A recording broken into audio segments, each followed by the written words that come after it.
honesty of the honorable member, who I happen to know personally, Honorable Member Sokanyil, I believe that she's correct in what she's bringing my attention to.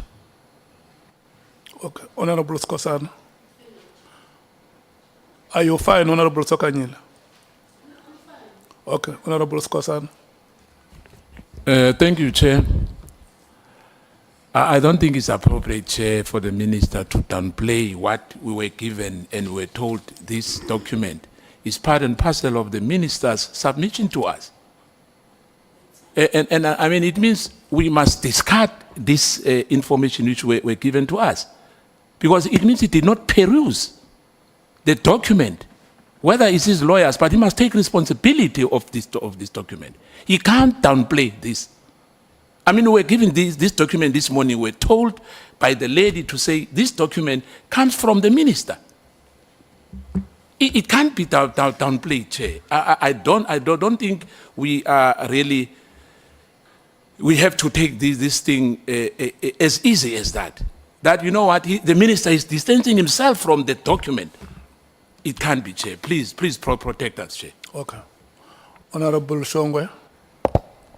No, Chair, I was in line with Honorable Skosana, but Chair, please protect us. The Minister has a tendency of ukusibonisa indlela akhuthele ngayo. Ubuzwa lo mbuzo asiphendula into yaseJohn yakaJohn waseNiniva ayilandele kude, and that takes his isikhathi, Chair. So siyacela ukuthi angasibonisa ukukhuthala kwakhe. And number 2, Chair, if leli phepha ezenalo yena akalithembi akasitshele manje silijikise, ngoba if already seline error A1, how many more are there? So we must deal with this document immediately. Do we accept it or not? If utili right linje, asiqhubeka nalo linje. Sazi ukuthi uxola ubani lo la uphilayo? Uyabonaka. No, thank you, Chair. Do you want to say something, Honorable Nqola? Okay. No, Honorable Minister, the members are right. You have to take responsibility for the material that have been submitted before us, especially that you make reference that these submissions have been made through the assistance of your legal team. You can imagine if Mr. Nqola or his family or people who know him are following the proceedings now, it may cause a very serious inconvenience on his part. Or if I arrive at home now, I just switch on television and I hear that Mr. Nqola is no more, I start sending messages of condolence to his family, because it's something which is being said in Parliament. I don't even have time to check the veracity of such statements. I think it can cause very, very serious inconveniences. And I think you, here on record, you must apologize for submitting that material, but also make an apology to whoever it may concern. Thank you so much. I take full responsibility. Even before, I didn't say it is just lawyers that brought it, and I said I did insist that that report be brought to my lawyers. I didn't disown the report or the fact that it was brought in here. And so I take responsibility of ensuring that the report is brought in here. But I do acknowledge that it is clearly written that that's the Global Initiative report, which I identify with by and large, but I acknowledge that it has that error in relation to Councillor Nqola, and for that I apologize to the family and anybody else whom it affected as such. It shouldn't have been that way. Thank you. Honorable Nqola, yeah, Thank you so much, honorable members. Honorable Nqola, it is now your time. Thank you very much, Chair. Chair, I can also attest that Mr. Xola Nqola is alive and kicking, busy organizing horse racing events there, down there by Xolo. I can give you his number so that you video call him through the lunchtime. But do you know if there is other citizen using the same names? No, Chair, there's only one Xola Nqola who's a former speaker from Xolo. There's only one person who was ambushed, but he was not killed. It is true that he was ambushed, but he was not killed. So there's a difference in the two. Okay, let me leave that, Chair. Minister, let's start with the audio that was played as part of your evidence. Firstly, I was concerned of Chair that the minister advised Mr. Nkabinde to record General Mkhwanazi without the consent or knowledge of General Mkhwanazi. So I thought it would be important that we consult some necessary and relevant legal prescripts in that regard. But I also saw that actually the RICA Act does allow one to record a communication if they are part of. So it gives two instances, two conditions, Chair, that if that person is part of that conversation and that person is not using that to commit a criminal offense. So I was quite worried, Mkhwanazi. But this is the point where we've got different ways of interpreting what was happening. General Mkhwanazi testified and said, Mr. Nkabinde said to him, there may be unknown people who have tapped in his communication devices without his knowledge. Now, when you testify that you would have advised the chief of staff to make a recording of the conversation between him and General Mkhwanazi. What is your take on that? Now, what I said, and also inclusive of the correction of the hitch that happened in the other room, on the second, when they started talking between them, General Mkhwanazi and Nkabinde, they talked about the things that I indicated, and that included on the first day, that what I regarded as a threat, that if Minister Mchunu believes that he is clean, he should proceed with this. That was said on the first day. But on the 5th, when they spoke on the 3rd and 4th, and then they spoke on the 5th. Then that is when the recording started. Now, when they start the recording, they acknowledge what they had discussed on the 2nd, as you heard the other time. That needed to be clarified. Yes, they did speak about a supposedly screenshot conversation between them, but they themselves say they didn't know how that came about, but it had omission of things that they thought anyone who would have recorded them would have included them, but excluded some of those things. So you say you are concerned about that. We'll leave it to them and their recording. I was merely sharing the recording on my side. Okay, you say part of what would have made you interested for a recording of conversations is the fact that you got briefed by the chief of staff that General Mkhwanazi is very angry and making threats. So you advised the chief of staff that it would actually be adequate that from now on you record the conversation. So you brought evidence in a form of an audio that part of the threats that you think that are being said in the audio is that someone says if you are clean, you can proceed and all those things.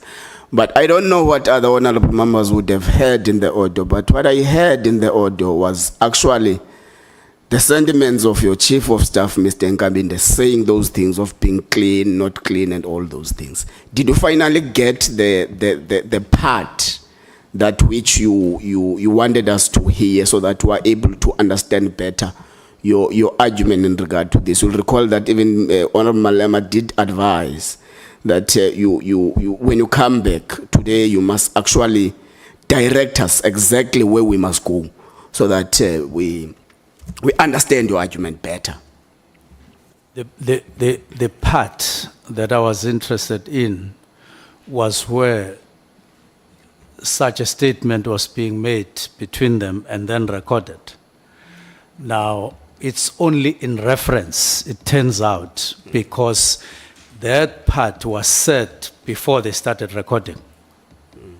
But it is referred to in the conversation on the 5th and acknowledged by them when they remind each other that whoever would have screenshot them when they were discussing would not have missed out on this part and that part. For instance, on the first part where there was talk of fight back, where there was talk of if the minister is clean.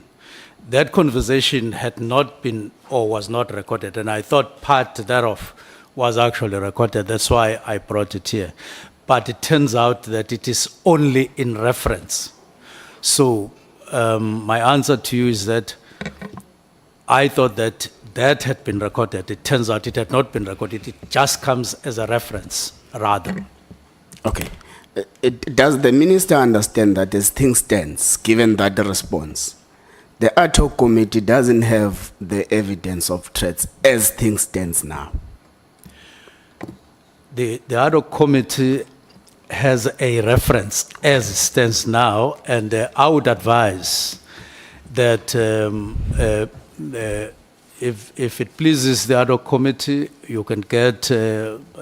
Nkabinde to come and say it for himself. So it shouldn't just be, just because the recording, the actual recording is only in reference, and therefore that's the end of the game. It's not the end. And Nkabinde is alive, he can be asked to come so that he says it himself, if you so wish. He's alive and kicking.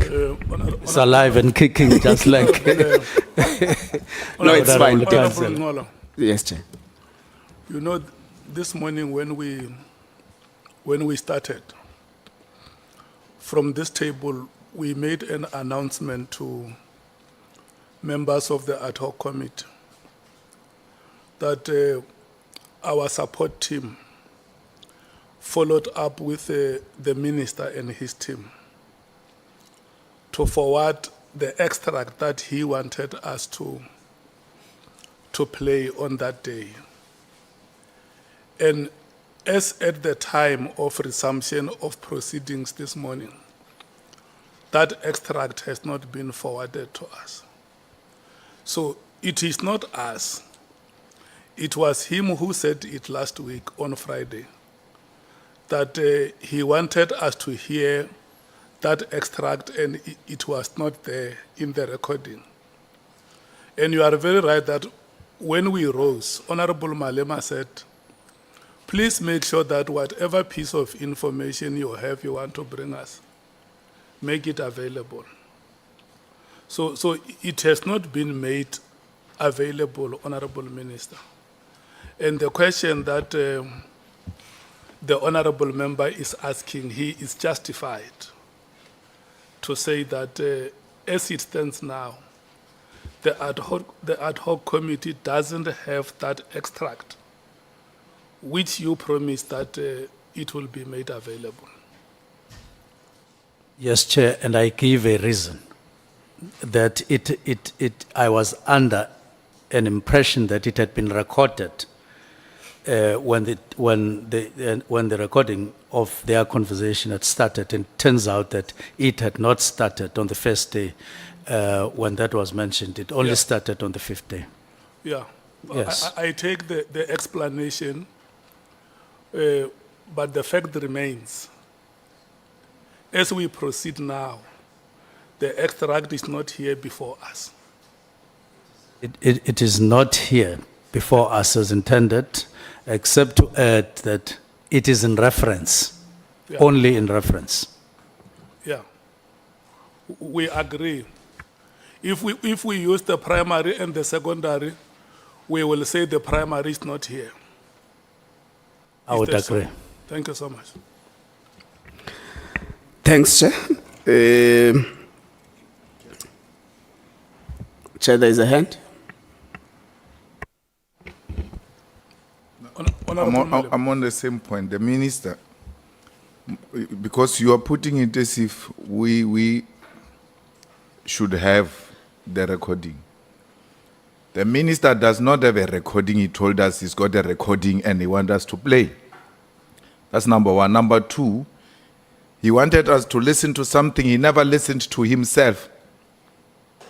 Because it's not there. And that's what you should be asking the minister. Not that where we are now, we don't have a recording. That recording doesn't exist. Let's agree there.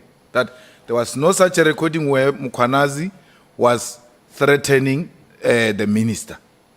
And that's why I was interested that he must bring that thing here, because we want to hear for real if minister was threatened. Minister comes, that thing is not here, and then we speak in different languages. We must put it on record that the minister doesn't have that recording, and therefore that recording doesn't exist. You are absolutely correct, Honorable Member. And that is how we are proceeding. That is understood, Honorable Minister. We are proceeding from that premise that the evidence that you promised has not been presented before the ad hoc committee. Again, yes, I've said so. Thank you so much. Honorable Nqola, you may proceed. Thank you, Chair. I think both yourself, Chair, and Honorable Malema agree with me that as things stand now, we don't have evidence relating to threats leveled against the minister. I think let's pass there, Minister, and go to your directive of the 31st of December 2024. There is an underlined word there that says immediately. And we discussed this thing with... The word? Immediately. Okay. And we discussed this thing with a lot of witnesses, so as to get what would have been their understanding of immediately. I remember General Spear said, immediately does not mean immediately now. We were left confused, all of us. So you say correctly so that part of what is contained in your directive is the fact that there must be a preliminary report on the 20th of January 2025 from the 31st. So your immediate now means that 20 days. Was that the intention of the immediate? The immediately. Most of let me just go straight to your question. That immediate has a context, and that context is contained in the letter of directives. There's no way you can make a mistake out of it. It's contextualized. And the words that decisively form the context thereof is the call or the directive inclusive of the directive to bring or to refer that there would be a preliminary report. In fact, it was saying you will bring the preliminary report on the 20th. So that immediate, if you remove preliminary report, You remove it. And you remove what was also part of the directive in the form of the UNESCO. Then immediate takes another context. But if you bring in those two, bring in a context that although it was immediate, but there was a meeting that was coming. Coming with what? A preliminary report indicating clearly that you were not talking about something to be switched off. And that's the end of the day you go and sleep. There was to be a preliminary report. There was to be a UNESCO report. Then that is the context concretely, without any mistake. Okay, so indeed, that immediate did not mean immediately. Do you agree with me that PKTT is born of the president's interventions to scale down political killings? Yes, that was a political intervention by the president. Is it your evidence that, given that, you found it adequate not to consult the president prior the decision was taken? I would not agree with you exactly on that because it was pitched at ministerial level via the interministerial level, which is no longer obtaining in the 7th administration. It was not pitched at presidential level. It was pitched at ministerial level via the interministerial, via the minister who was chairing, but where there was interministerial, and there's no longer any ministerial. So I won't agree with you. Okay, let me rephrase my question, Minister. Was President Cyril Ramaphosa informed or briefed or consulted prior the taking of the decision to dissolve the political killings test team? You swallow a lot of words such that I don't hear. It might be the mic. I'm saying, let me rephrase it. Was President Cyril Ramaphosa, as a person whose intervention are as a result of the PKTT establishment, consulted, informed, or briefed about the intended dissolution prior the decision was taken? No. He was not consulted. Okay. The president also established the interministerial committee, which you say in the 7th administration there is no interministerial committee. Maybe if you can brief us, when was it dissolved by the president, who appointed it? When were the closing reports being submitted, so that we better understand that if there were terms of reference, perhaps that guide it not to surpass the 6th administration. Has there been such?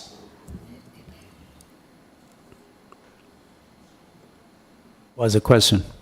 I'm saying the question is, you say the interministerial committee is non-existent in the 7th administration.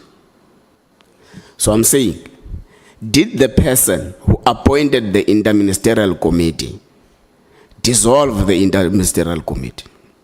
2, when were the closing reports of the IMC submitted to the president so as to seal the closing of the IMC? 3, were there terms of reference that say the interministerial committee only exists in the 6th administration? Yeah, Honorable Nqola, you must not drown my witness with a bombardment of questions. May you please take your one by one, Chair. Your questions one by one. Okay, thank you, Chair. So apologies, Mkhwanazi. No, I understand all of it. Okay, no, that's fine. He says he can take it in that fashion, Chair. Just saying, go easy. You have time. I mean. Okay, Chair. My statement, that is my affidavit, only refers to the seventh administration not having an interministerial committee on the National Political Killings Task Team that was established in 2018 to focus in the main KZN. It doesn't go beyond that to say there was a report, there was closure of the report, and this is the report. It only makes reference that when I got appointed in the seventh administration as Minister of Police, there is no interministerial committee. Is it the evidence of the minister that only the PKTT was carried over from the 6th administration to the 7th administration, not the IMC? Because the establishment of the PKTT was in the 6th administration as well. So it was carried over to the 7th administration. So are you saying now, Minister, that only the PKTT was carried over to another administration, but not the IMC? I'm not saying so. That's why I indicate that it worries me to a point where I believe that there's something illegal about PKTT as it stands now, because it was renewed or extended annually up to 2022. So that is the state of my mind as I talk to you and now, that the PKTT was established and got extended annually, and the interministerial doesn't exist in the 7th administration. Okay. In fact, it was established in the 5th administration, 2018. The 6th administration started in 2019. Then the 7th administration started in 2024. So it was carried over 3 successive terms. Now, that's why we don't understand it when the minister says, then therefore the interministerial committee is non-existent. But it's fine. Let's pass that part. What then becomes the status of the political killings task team now? Currently. Well, that's the question that I would rather not respond to, because I'm not in office. I'm on leave, as you're aware. Chair, we have had witnesses who testified differently on the status of the PKTT in respect of the letter written by the minister. Was the reason we're talking about the status of the PKTT is on 20th of January, where a report was supposed to have been submitted. 2 months later, when you were taken to leave, are you saying you are unable to tell this committee that the status of the PKTT now is this and that? Because the evidence by General Mkhwanazi is that the PKTT is alive and kicking. The evidence by General Masemola is that the PKTT is alive and kicking. The evidence by Sibiya is that the PKTT is operating illegally somewhere in a corner. Yeah, Sibiya is also General Sibiya. General Sibiya, yes, sorry, Chair. The evidence from General Sibiya is that PKTT has got a very questionable status now. And all these testimonies, Minister, come from the letter authored by you on the 31st of December. So we thought it is important that we get an information to ask from the author of the letter what then becomes the status of the PKTT now, because we are receiving contradicting statements about it. I understand. I wrote the directives. The directives were responded to by the National Commissioner in the main, proposing or suggesting that it should be on the winding up, it should be on a phased approach. And it details that phased approach in a number of platforms. including on the 5th, including on the 6th. And then the process of winding out is then underway. While it is under discussion, as would have been intended by the preliminary report and the report at UNESCO, then there's a press briefing on the 6th, and then there's a commission as we speak. So what is there at the moment? I can't see the witness. You can proceed with them. What is there at the moment in terms of my response to you is that there is a process of a discussion which has not been completed while PKT continues to operate. Okay, that answer is quite satisfying. Now, Section 206, subsection 1 of the Constitution accords you powers and relates in respect of the service, and it gives us two major obligations that you have. The first of which is being responsible for the policing policy. The second of which is being responsible for policing needs. So, would you say the directives of the 31st qualify to be policing policy, or they are just policing needs? Or they qualify to be what? Second one? Policing needs. Section 206 speaks about policing policy and policing needs. So, does it qualify as a policing policy or a policing needs? The directives are linked to Section 207(2) because it talks about policing policy. And of course, in 6, there's also policing needs, but in 207(2), there's also the issue of directives. In other words, the Constitution talks about policing policy, but it talks about directives as well. Stand on their own as part of the duties or powers, if you like, of a minister. And therefore,